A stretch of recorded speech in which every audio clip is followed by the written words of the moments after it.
धृतराष्ट्र जन्म से ही अंधे थे, अतः उनकी जगह पर पांडु को राजा बनाया गया। इससे धृतराष्ट्र को सदा अपनी नेत्रहीनता पर क्रोध आता और पांडु से द्वेष भावना होने लगती। पांडु ने संपूर्ण भारतवर्ष को जीतकर कुरु राज्य की सीमाओं का यवनों के देश तक विस्तार कर दिया। एक बार राजा पांडु अपनी दोनों पत्नियों कुंती तथा माद्री के साथ आखेट के लिए वन में गए। वहां उन्हें एक मृग का प्राणेरत जोड़ा दृष्टिगत हुआ। पांडु ने तत्काल अपने बाण से उस मृग को घायल कर दिया। मरते हुए मृग रूपधारी निर्दोष ऋषि ने पांडु को शाप दिया, राजन, तुम्हारे समान क्रूर पुरुष इस संसार में कोई भी नहीं होगा। तूने मुझे प्रणय के समय बाण मारा है, अतः जब कभी भी तू प्रणेरत होगा तेरी मृत्यु हो जाएगी।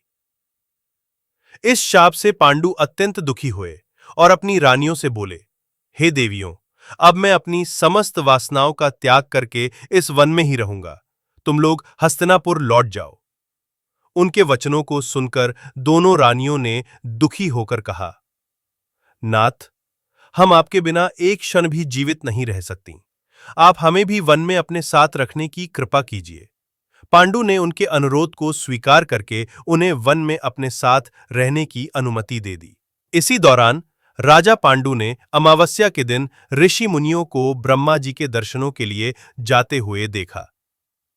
उन्होंने उन ऋषि मुनियों से स्वयं को साथ ले जाने का आग्रह किया। उनके इस आग्रह पर ऋषि मुनियों ने कहा, राजन, कोई भी निसंतान पुरुष ब्रह्मलोक जाने का अधिकारी नहीं हो सकता, अतः हम आपको अपने साथ ले जाने में असमर्थ हैं। ऋषि मुनियों की बात सुनकर पांडु अपनी पत्नी से बोले, हे कुंती, मेरा जन्म लेना ही वृथा हो रहा है, क्योंकि संतानहीन व्यक्ति पितृ ऋण, ऋषि ऋण, देव ऋण तथा मनुष्य ऋण से मुक्ति नहीं पा सकता। क्या तुम पुत्र प्राप्ति के लिए मेरी सहायता कर सकती हो? कुंती बोली, हे आर्यपुत्र, दुर्वासा ऋषि ने मुझे ऐसा मंत्र प्रदान किया है जिससे मैं किसी भी देवता का आह्वान करके मनोवांछित वस्तु प्राप्त कर सकती हूं। आभि तत्पश्चात पांडु की आज्ञा से कुंती ने माद्री को उस मंत्र की दीक्षा दी। माद्री ने अश्वनी कुमारों को आमंत्रित किया और नकुल तथा सहदेव का जन्म हुआ। एक दिन राजा पांडु माद्री के साथ वन में सरिता के तट पर भ्रमण कर रहे थे। वातावरण अत्यंत रमणीक था और शीतल मंद सुगंधित वायु चल रही थी। सहसा वायु के झोंके से माद्री का वस्त्र उड़ गया।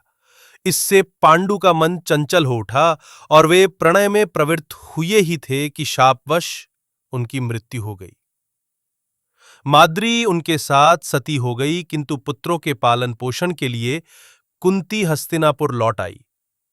वहां रहने वाले ऋषि मुनि पांडु को राजमहल छोड़कर आ गए। ऋषि मुनि तथा कुंती के कहने पर सभी ने पांडु को पांडु का पुत्र मान लिया और उनका स्वागत किया।